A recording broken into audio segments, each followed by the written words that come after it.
Second set of objections. Sir, so successful have been your efforts at defending the cause of the author of all things against a new cadre of giants, and at demonstrating his existence, that henceforth men of honor can hope that no one who does a close reading of your meditations will fail to acknowledge that there is an eternal power on which each individual thing depends. For this reason, we wanted to bring to your attention certain passages noted below and to put questions to you, so that you might shed such light on these passages, and thus nothing would remain in your work, which is not clearly demonstrated, insofar as such demonstration is possible. However, you have for many years exercised your mind by such continual meditation that matters that seemed doubtful and quite obscure to others are to you most certain. Moreover, you perceive them by a very clear intuition of the mind, as if they were first and preeminent lights of nature. Hence, we here draw your attention solely to those things that you should take the trouble to explain and demonstrate more clearly and more fully. This accomplished, there will be hardly anyone who could deny that your arguments, which you entered into for the greater glory of God and for the immense benefit of all mortal men, have the force of demonstrations. First of all, you will recall that it surely was not actually and truly, but merely a contrivance of the mind that you rejected as best you could the images, phantasmata of all bodies, so that you might conclude that you were merely a thinking thing, lest perhaps you believe later on that you could conclude that you are really nothing but a mind, or a thought, or a thinking thing. We draw your attention to this only in connection with the first two meditations, in which you clearly show that it is certain that at least you who are thinking exist. But let us pause here for a little while. Up until now, you acknowledge that you are a thinking thing, but you do not know what this thing is that thinks. But you do not know what this thing is that thinks. But what if it were a body that, by its various movements and encounters, produces what we call thought? For though you think you have rejected every body, you could have been mistaken in this, since you hardly rejected yourself, who may be a body. For how do you demonstrate that a body cannot think, or that corporal motions are not thought itself? But the entire system of your body, which you believe you have rejected, or some part of it, for example, those parts which make up the brain, can come together to form those motions which we call thoughts. I am, you say, a thinking thing, but are you a thing that knows if you are a corporal motion or a body that is being moved? Second, from the idea of a supreme being, an idea you contend could hardly have been produced by you. You make bold to infer the necessity of the existence of a supreme being, from which alone it would be possible to derive this idea that your mind observes. But in truth, we find within ourselves a sufficient basis for forming this idea and relying on it alone. We can form the above-mentioned idea, even if a supreme being did not exist, or we did not know that it exists, and did not even give a thought to its existence. For do I not see that I, as a thinking thing, have a certain degree of perfection, and thus others besides myself have a similar degree of perfection, whence I have a basis for thinking of some or other number, and thus for building one degree of perfection upon another to infinity. In the same way, were there to exist just a single degree of light or heat, I can always add and imagine further degrees to infinity. Why, by a similar line of reasoning, could I not add another degree to some specific degree of being that I perceive in myself and form an idea of a perfect being out of all the degrees that can be added on? But you say, an effect cannot have any degree of perfection or reality that did not exist beforehand in its cause. We observe that flies and other animals and even plants are produced by the sun, rain, and soil, things in which there is no life. Yet life is more noble than any mere corporal degree of perfection. Whence it follows that an effect gets from its cause a certain reality that nevertheless is not in the cause. Yet despite this observation, this idea is merely a being of reason, ens rationis, which is no more noble than your mind that thinks it. Moreover, how do you know that this idea would still be present to you had you not been raised among learned people but had instead spent your entire life alone in a deserted place?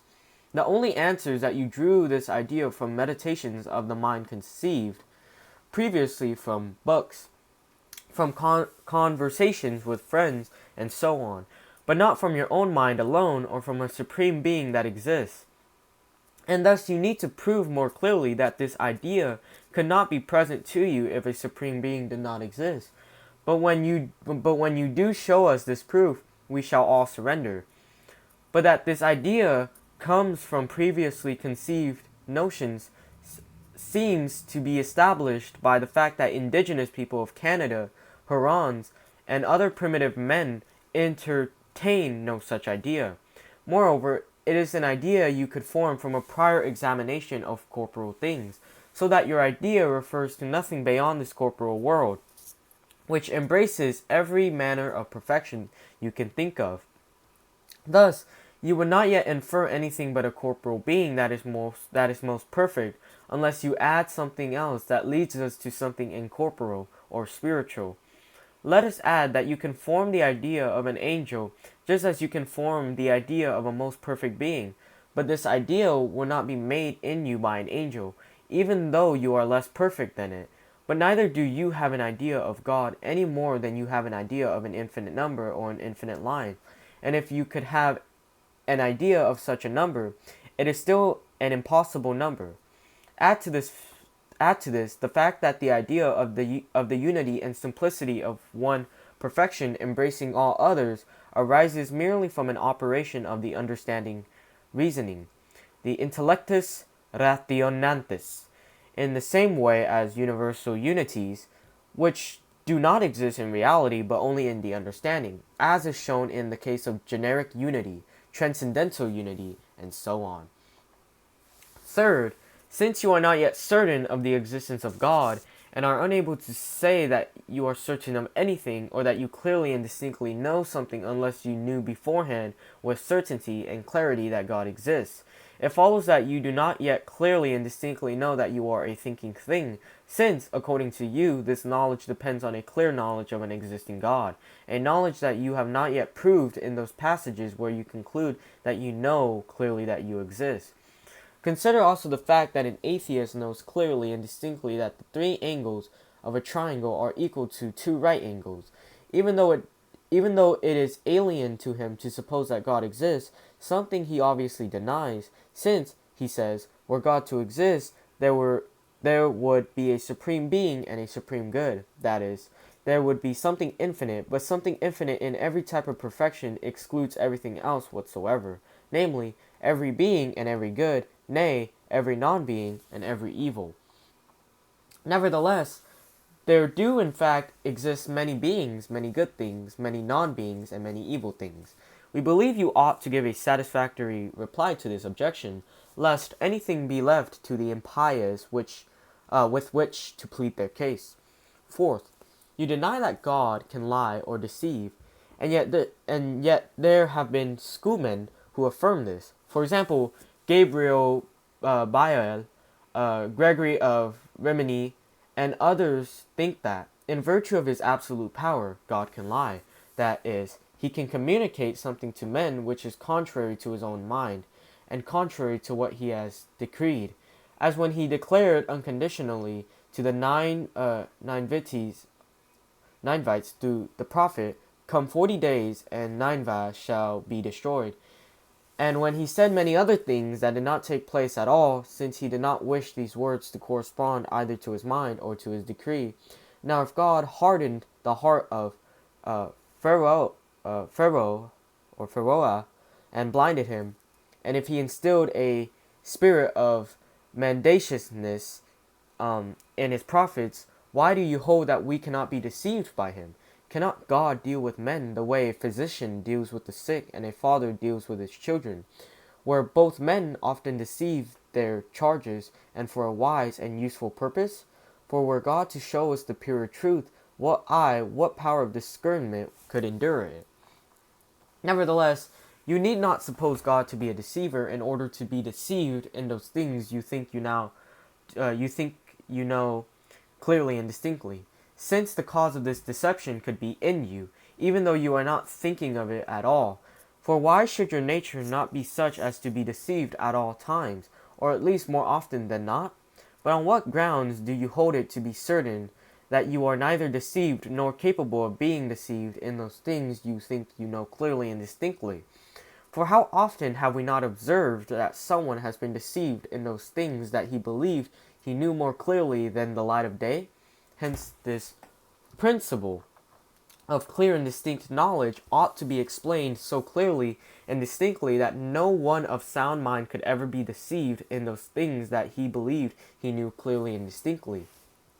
Otherwise, up to this point, we discern no degree of certainty to be possible either to mankind or to you.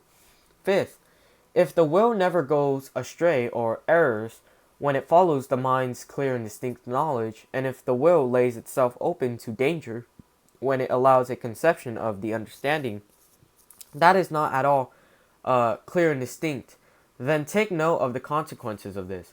A Turk or anyone else not only does not err in having failed to embrace the Christian religion, but actually would err if he were to embrace it. For indeed he knows the truth of it neither clearly nor distinctly. In fact, if this rule of yours were true, there would be practically nothing that might permissibly be embraced by the will, since we know practically nothing with the sort of clarity and distinctness you require for that kind of certainty which is immune to all doubt. Take care, therefore, in your eagerness to defend the truth, that you do not prove too much and destroy the truth rather than establish it. 6.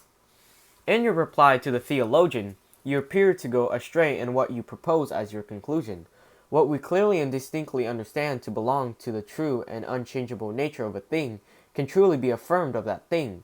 But after having investigated with sufficient care what God is, we clearly and distinctly understand that it belongs to his nature to exist. You ought to have concluded, therefore, after we have investigated with sufficient care what God is, we can truly affirm that it belongs to God's nature to exist. From this it follows not that God really exists, but only that he ought to exist if his nature is something possible or non-contradictory. In other words, the nature or essence of God cannot be conceived apart from existence. Thus, if this is the case, then God does really exist. Others state the content of this argument in the following way: if God exists does not entail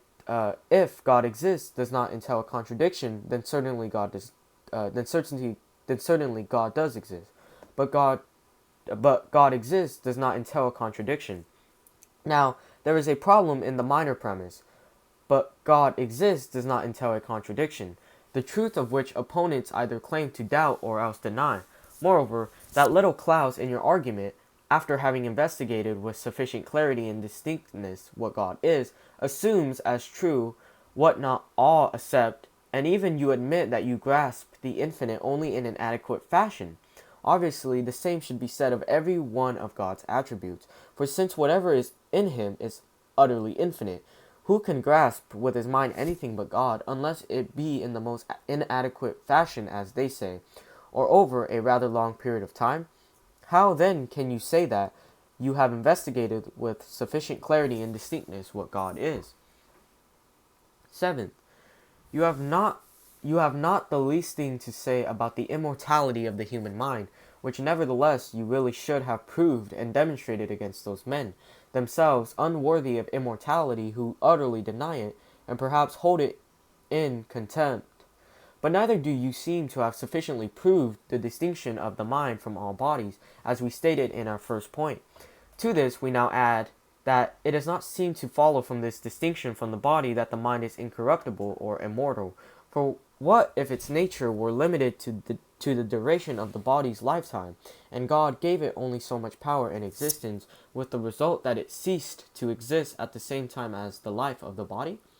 These, sir, are the points on which we desire to be enlightened by you, so that a reading of your most subtle and, we believe, true meditations may be especially profitable to everyone.